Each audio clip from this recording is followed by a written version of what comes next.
Hey guys, and welcome back to Machanathon. Sorry I haven't been available in a little while. Welcome to my video of my 33rd and 34th week of pregnancy. Let's get started.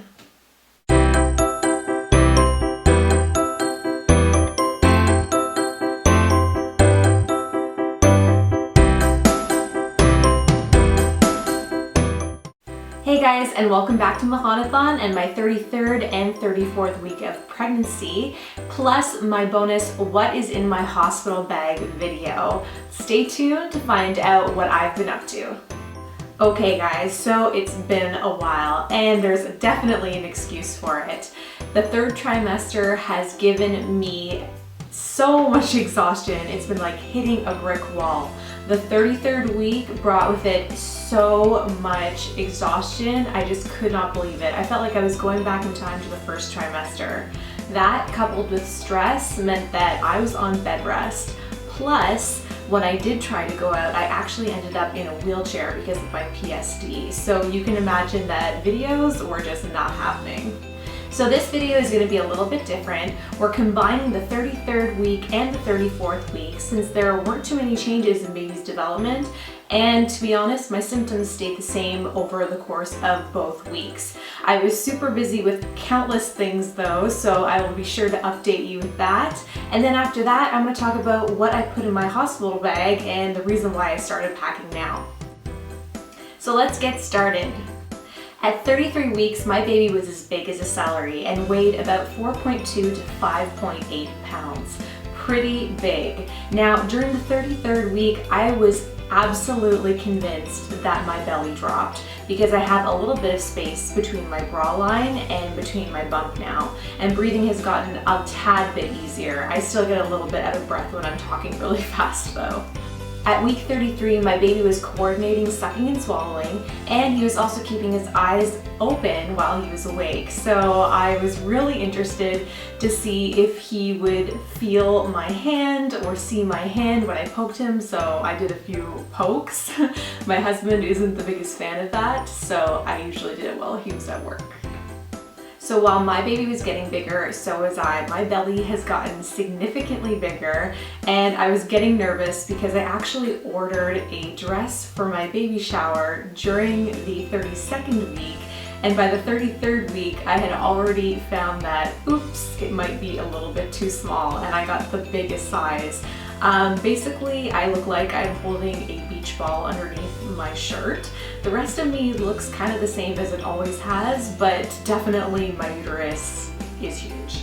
Another symptom that I found happened during the 33rd week was extreme hot flashes. Now, for people that know me, I am usually a penguin, and I usually have a blanket with me at all times, or at least a shawl or a sweater, because I'm always frozen, especially my extremities. So this symptom took me by surprise. In fact, during one episode of hot flashes, I could watch the sweat just beating off of my skin and dripping. It was unbelievable. I texted my best friend and I was just like, what is happening to me? It was absolutely insane. Plus, my uterus started getting really red, and it seemed like all the blood was just concentrating on my uterus, so I don't know what was happening in there. Clearly I'm cooking a child, so just be aware that during the 33rd week, you could experience hot flashes as well. So during the 34th week of pregnancy, my baby also weighed approximately 4.2 to 5.8 pounds. I was convinced that he grew a little bit because I had to pee all the time. So the 34th week of pregnancy was pretty interesting in that my already overactive bladder ended up being super active, so definitely stay tuned for those symptoms. At 34 weeks, my baby measured approximately 7.2 to 18.7 inches. Now, remember when I told you about the hot flashes during the 33rd week? Well, there's also another reason why I haven't been videoing, and that is because during the 34th week of pregnancy, my hormones were on blast, and I just could not keep it together. I did most of my crying during the 34th week. I feel like my body just saved up all of my tears for over the past 8 months and just sprinkled them out over the 34th week over the most minute things. In fact, my husband and I ended up getting into a raging fight over a necklace. It was absolutely ridiculous, and I think it's because babies generally bring a lot of stress, that coupled with the fact that we're getting ready, our house ready, and we're getting ready for our shower, it has just culminated in this storm cloud of stress. So during the 34th week, I was completely exhausted. I was actually experiencing some blurred vision because I was only getting on average of 2 hours of sleep per night, which has continued. So I was completely delirious, and to be honest, I don't even really remember what happened during the 34th week.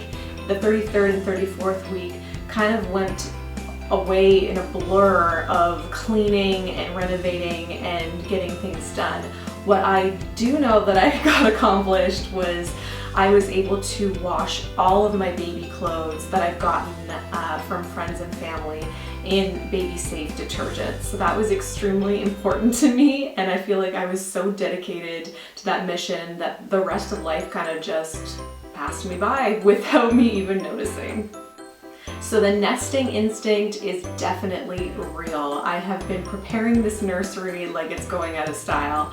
It has been so important to me that I get this stuff ready before we have our shower, because I have a feeling that this baby isn't going to be in this womb for much longer. We're officially due May 17th, but I am crossing my fingers and toes, hoping and praying that this baby stays in there until then, because he is running out of room.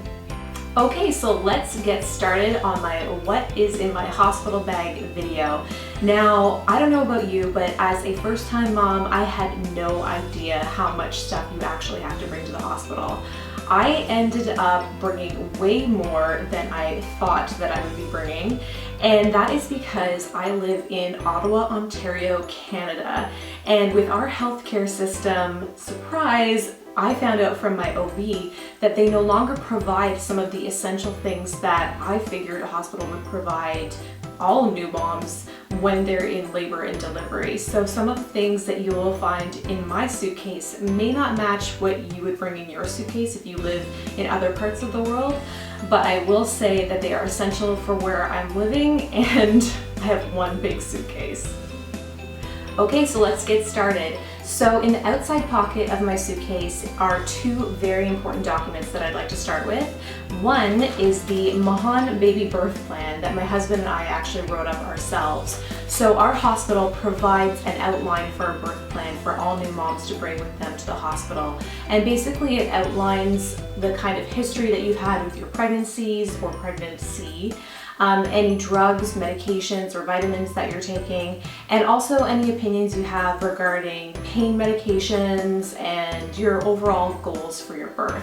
So we were able to take some time and type up what we thought would be best for our birth. Obviously, this may not go as planned. And I did find, however, something very interesting. When I posted on social media that we had done our birth plan, I actually got a lot of negative feedback. And that was generally from moms saying, screw the birth plan, you might as well throw it out the window because you can't plan birth.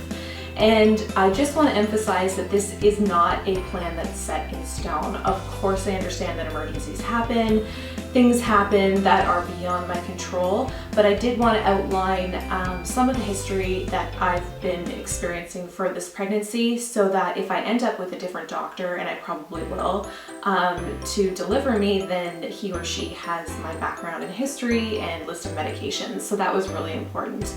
Plus, if I do decide to take any medications for pain and I'm kind of out of it, this document will help me articulate what's going on way better than I'll be able to. So the second document that's also included in my suitcase, which is a little bit on the neurotic side, is our will and testament. So God forbid something happen and I don't make it, Nick has very clear instructions about what will happen.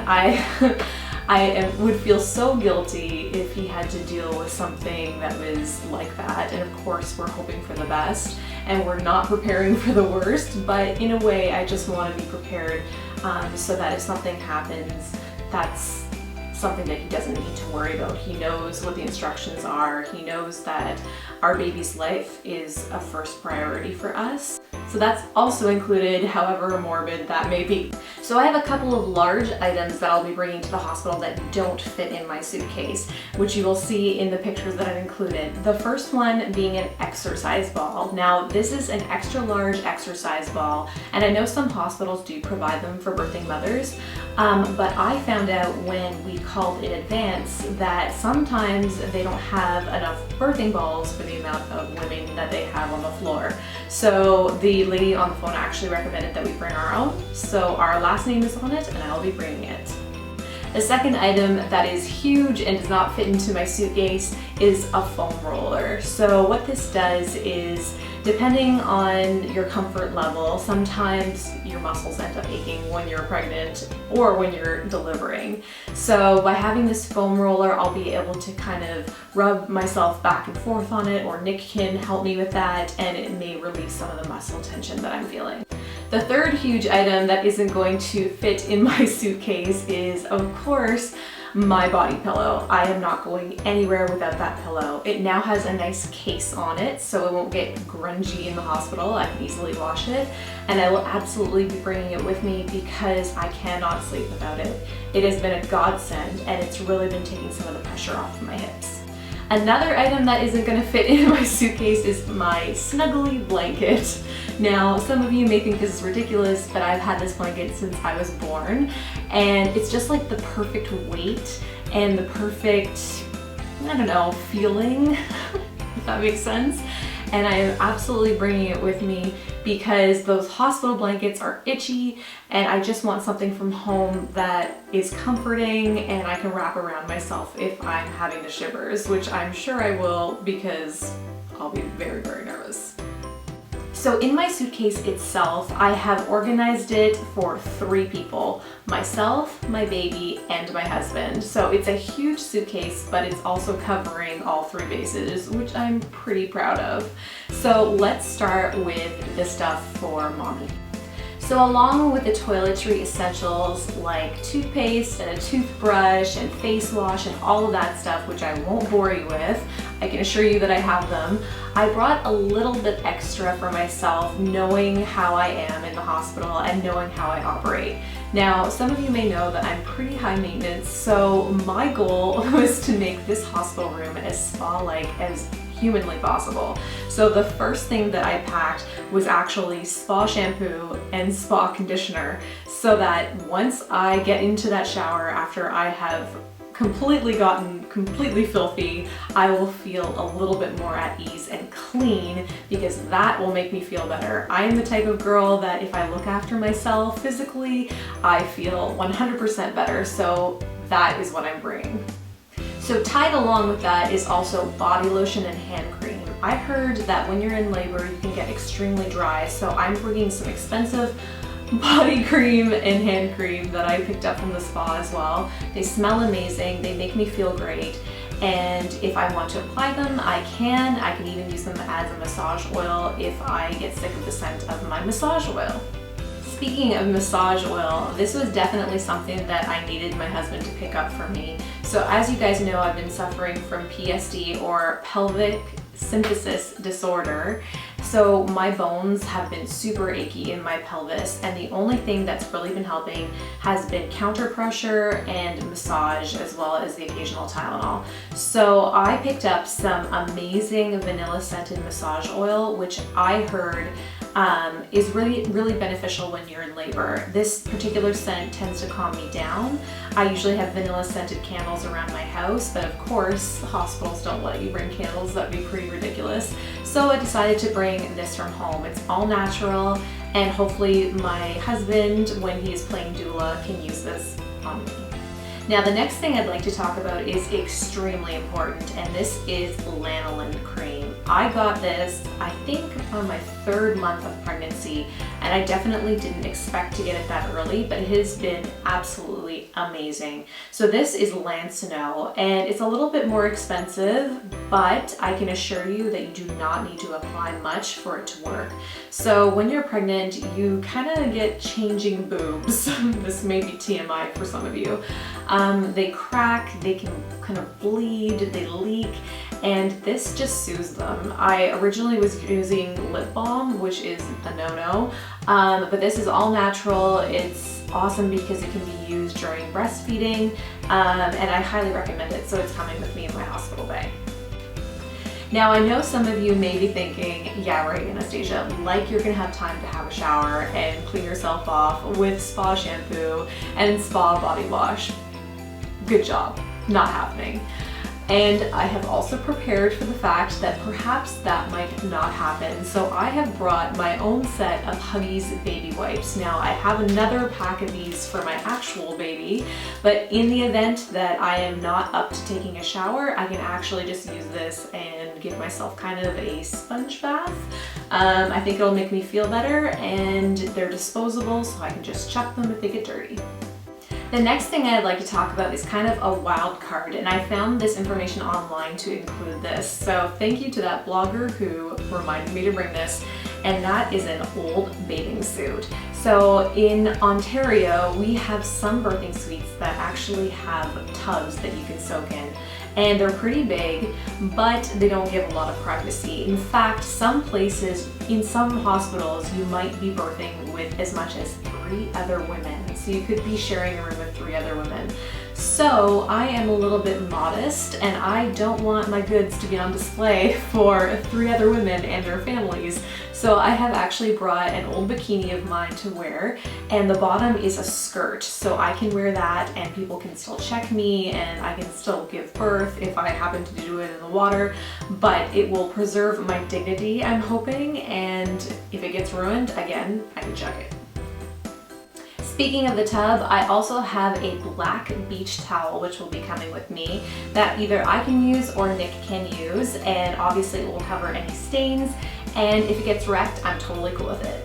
Now let's get into the nitty-gritty of what you really need in your hospital bag. Now, fair warning, this is about to get TMI. So the first thing that I heard that you need in your hospital bag are nursing pads. So I don't even know how to use these. I think you just shove them in your bra and dispose of them when they get full of milk. But these were actually given to me, and I got a fair number of them, so I will be bringing with them to try to make sure that I don't get my maternity bras, which I'm actually also packing, completely soaked with milk. So we will see if I use these, but I have them just in case. Now everyone knows that labor is not pretty and there's a lot of fluid involved. So of course I have with me a bunch of pads. I think I have around 10 of them. They are definitely the overnight with wings. So in case I need these, I absolutely have them. But more than likely I will be using these. And these are Depends. Or what I call adult diapers. These are actually not Depends brand, they are the Always brand, and I found that these ones are a way better fit. They cut a little bit smaller in the hip and the butt, and they still have the elastic in the front so that it can expand with your belly or go back once you've given birth. So these will definitely be coming with me. Hopefully I don't start wearing them before I go into labor, but with the amount that I've been peeing, I wouldn't even be surprised. So these are coming with us. So coupled with the Depends underwear and also the pads are a bunch of throw underwear that I happen to have in my drawer. So instead of going out to Walmart and getting a 6-pack of junky granny panties, I decided, you know what, I'm just gonna pick the ugliest underwear that I have, or the least cute I have, and bring them with me, and if they have to be chucked, they have to be chucked, and I'll just get new and cute underwear when I'm done delivering. So of course in the hospital you're going to want to wear something. Now some of you may say, well, a hospital gown is usually provided. Well, I don't know if you guys knew this, but I'm actually over 6 feet tall. So the hospital gown generally is either huge on me in terms of width, and definitely too short. So what I have actually had to do is ask my mom to make 2 gownies for me. So you're probably thinking, what is a gownie? Well, a gownie is basically a hospital gown that allows you to labor in. It has snaps on the sides that are easily opened so that you can breastfeed, and it also has snaps in the back so you can get an epidural, but not expose your butt while you're walking down the halls, which is absolutely essential essential.